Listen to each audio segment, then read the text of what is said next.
අපි පැහැදිලි ලෙස අද රාජ්‍ය සේවයේ ගෞරවය රැකගෙන තමන්ගේ වෘත්තිය රැකගෙන වැඩ කොටස කරන්න පුළුවන්කම තියෙන්න ඕනේ කියලායි මම හැම වෙලාවෙම විශ්වාස කරන්නේ. නමුත් පසුගිය කාලේ ඒ තත්ත්වය ඇති වුණාද? කිසිම පිළිවෙලක් නැතිව රියදුරු මහත්මයාගේ ඉඳලා කම්කරුවාගේ ඉඳලා ආම්ද්‍රෝනේ ලේකම් ජනාධිපති ලේකම්වරයා දක්වා අර මුල්‍ය අපරාධ ඒකකයට ගෙනල්ලා ප්‍රශ්න කරා. තමුන්නාසල දන්නවා නීතිය අද ගිහිල්ලා පැත්තකට වීසි වෙලා ඉස්සර නඩුව අහලා තමයි හිරේ දාන්නේ. දැන් හිරේ දාලා තමයි නඩුව අහන්නේ. මේ තමයි මේ රටේ වෙනස. දැන් ජොන්සන් නැවතුමාව හිරේ දාලා නඩුව ඇව්වා.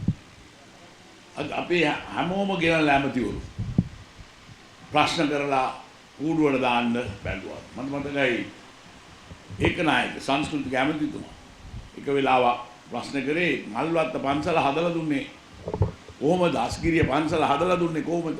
පන්සල් හදන්න සල්ලි දුන්නේ කොහොමද කියලා. අද ප්‍රශ්න කරන්නේ ඒක. වැඩ කරේ කොහොමද? වැඩ කරන්න කොහෙන්ද සල්ලි හම්බුනේ කියන එක තමයි ප්‍රශ්න කරන්නේ. මේ රටේ ජීවන වියදම අඩු කිරීම සඳහා අත්‍යවශ්‍ය භාණ්ඩ සහල් පරිප්පු මාළු ආදි වශයෙන් මේ රටේ කරවල මේ ආදි වශයෙන් අපි බලාපොරොත්තු වෙන ජනතාවගේ අත්‍යවශ්‍ය භාණ්ඩ මිල අපි අඩු කිරීමට සහනයක් සැලසීමට අපි බලාපොරොත්තු වෙනවා. ඒක තමයි අපි කරන්න ඕනේ. නැත්නම් ජනතාවට ඒක බරක්. රැකියාවල් නොකරන ආදායම් මාර්ග අඩු පිරිස් වලට ඒ බර අඩු කරන්න ඕනේ. එහෙම නැතුව මේ රටේ සමානතාවය රැක ගන්න පුළුවන් කමක් නැහැ. අපි හැමෝටම නිවාසයක් අවශ්‍යයි. අපි නිවාස වැඩපිළිවෙලක් හදාගෙන ආවා. සාර්ථක. අද ඒක ඇන හිටලා සෑම අපි පවුලකටම නිවසක් හදා දීමේ වැඩපිළිවෙල ඒට ආධාර දීමේ වැඩපිළිවෙල මධ්‍යම පන්තියට ඒ ණය අඩුපොලියට ලබා දීමේ වැඩපිළිවෙල අපි දියත් කරනවා. රාජ්‍ය සේවකයට ඒ අයිතිවාසිකම ලබා දෙන වැඩපිළිවෙල අපි සකස් කරන්න පියවර ගන්නවා. මේක ප්‍රායෝගික වැඩපිළිවෙලක්. මේක ප්‍රායෝගික වැඩපිළිවෙල. අපිට මේක කරන්න පුළුවන්ද බැරිද කියලා අපි මාස 6ක් තිස්සේ කතිකාවකට ලක් කරා උගතුන් සමග.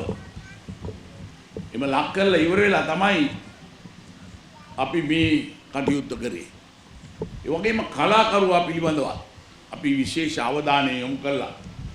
ඔවුන්ගේ ජීවන තත්ත්වය වඩාත් මං සුරක්ෂිත කිරීමේ වැඩපිළිවෙල අපි පියවර අරගෙන තියෙනවා. සෑම අංශයකට අපි සෑම පෞද්ගලික අංශය පිළිබඳව විතරක් නෙවෙයි විරක්‍යාවෙන් පෙරෙන්නන් පිළිබඳව ඒ වගේම